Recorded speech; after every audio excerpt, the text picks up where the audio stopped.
My name is Malik Sijad. I am just metric, but I can speak English like a real Englishman, which nobody can. I have special talent for that purpose. The World Cup is coming very soon, next of June, and Pakistani team is under a huge pressure because of some bad performances we can see against England. When we talk about the Pakistani team, they are very talented. Saad Fakhar Zaman has done a fabulous job against England in the last T20 match. So hopefully they will continue his performance in World Cup 2024. I am watching the game of cricket since 1992 when Pakistan got the World Cup. So that's why I am too much interested in cricket.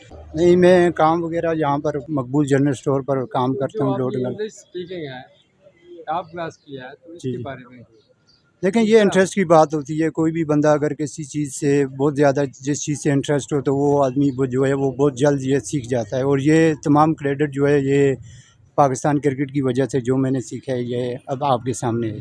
नौजवानों को क्या आपके यहाँ पे देखिए, मैंने अक्सर देखा है कि जो क्रिकेट खेलने वाले आते हैं ना तो उनको पोजीशन का पता होता है ये कौन सी पोजीशन पर आप खड़े हैं, ना ही उनको मतलब क्रिकेट के रूल्स का पता होता है।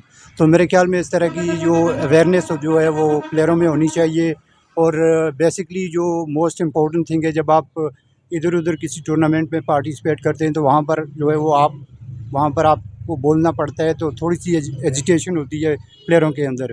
तो ये चीज़ नहीं होनी चाहिए और हर प्लेयर को कोशिश करनी चाहिए कि आप कैमरे के सामने, माइक के सामने बोलें और परफॉर्म भी करें। अभी अगर रिसेंटली पाकिस्तानी टीम की बात की जाए तो Fakhar Zaman he is in a top form is well.